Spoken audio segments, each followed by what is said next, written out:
Everyone, कैसे हैं आप सब। राधे राधे सभी को। आशा करते हैं कि आप सब अच्छे होंगे, अपना और अपनों का ख्याल रख रहे होंगे। इसी शब्दों से मैं आगे बढ़ रही हूँ कि आज टॉपिक है मधुर वाणी, क्योंकि मधुर वचन है औषधि, कटुक वचन है तीर, श्रवण द्वार है संचरे, साले सकल शरीर। अर्थात जो वाणी का प्रभाव है बहुत गहरा होता है। हम मधुर वाणी के प्रयोग से संबंधों में प्रेम, सहृदयता, आत्मीयता का संचार कर सकते हैं। पर जबकि कटुक वचन जो है, कर्कश वचन संबंधों में दरार डालता है, जिससे झगड़े, मारपीट, दंगे फसाद इत्यादि चीज़ें होती हैं। वो तो पता ही है आपको, ठीक है। तो कटु वचन एक घाव उत्पन्न कर देता है जो जीवन भर कभी भरता नहीं है। पर अगर हमें शरीर में शारीरिक रूप से किसी प्रकार की चोट जब लग जाती है तो हम दवा दर्मद से उसको ठीक कर लेते हैं। पर कटुक वचन से जो दरार पड़ जाता है वो जख्म जल्दी भरता नहीं, जीवन भर रहता है।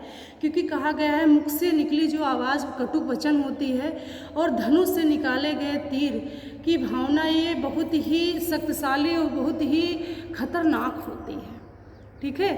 तो अधिकतर जो मूर्ख व्यक्ति होते हैं, उदंड होते हैं, वे व्यक्ति दुरुपयोग करते हैं किसका?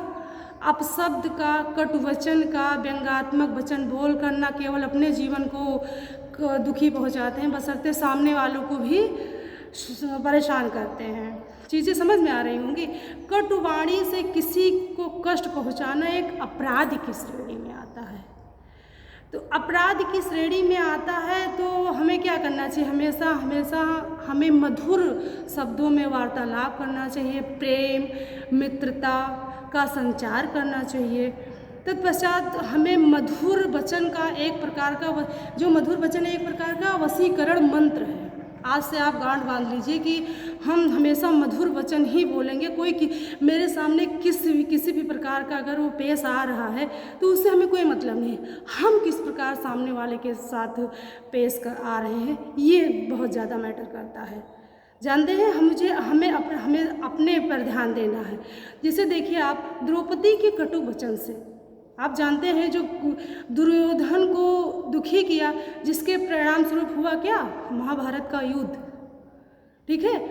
फिर इसी प्रकार माता कैकेयी के कठोर वचन से राजा दशरथ के मृत्यु का कारण कौन बना?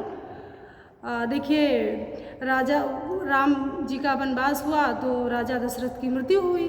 तो कठोर वचन का ही तो परिणाम है। तो इससे हमें ये सीख मिलती है कि इस प्रकार वाणी का अत्यधिक महत्व है हमारे जीवन में, ठीक है। तो जो वाणी का अत्यधिक महत्व है, बल्कि यह केवल हमें मधुर वचन है, हमें केवल संबंधों में ही मिठास बढ़ाती है, बल्कि देश समाज में शांति का सद्भाव लाती है। इसीलिए हमेशा सकारात्मक सोचना चाहिए, मधुर वाणी का प्रयोग करना चाहिए, ताकि हम क्या करें? अपने और दूसरों के जीवन को सुखी बनाएं। बस आज इसी शब्दों के साथ हम संकल्प लेते हैं कि हम मेरे सामने व्यक्ति किस प्रकार पेश आ रहा है, मुझे इससे कोई मतलब नहीं है। हम हमेशा अपने अच्छे से पेश आएंगे, मधुर वचनों के साथ पेश आएंगे, ताकि हम एक अच्छे नागरिक बन सके। और एक ही कहा गया है कि बूंद बूंद से घड़ा भरता है। हम जब अच्छे होंगे, अच्छे नागरिक, तभी तो देश का निर्माण हो सकता है, ठीक है। तो इसी शब्दों के साथ राधे राधे। आप लोग खूब ज़्यादा प्यार दीजिएगा, लाइक एंड सब्सक्राइब करिए और कमेंट बॉक्स में लिखिए और खूब ज़्यादा प्यार दीजिए। इसको ज़्यादा से ज़्यादा लोगों के पास शेयर करिए, ताकि इस शब्द अगर पसंद आया हो तो ताकि इस शब्दों से लोग अगर कुछ सीखे हों आप लोग, तो समझें कि ये शब्द है चीज़ें हमारे काम लायक कि नहीं। वो भी कमेंट बॉक्स में लिखिए कि उपयोगी है। मेरे हिसाब से तो ये उपयोगी ही रहा है, इसीलिए मैं सोची कि इसको आप सभी के सामने प्रस्तुत करूं, ताकि आप लोग भी इससे लाभान्वित हों। इससे हम लाभान्वित हो रहे हैं प्रेजेंट टाइम में, ठीक है। तो बस राधे राधे, सभी को सादर प्रणाम, धन्यवाद।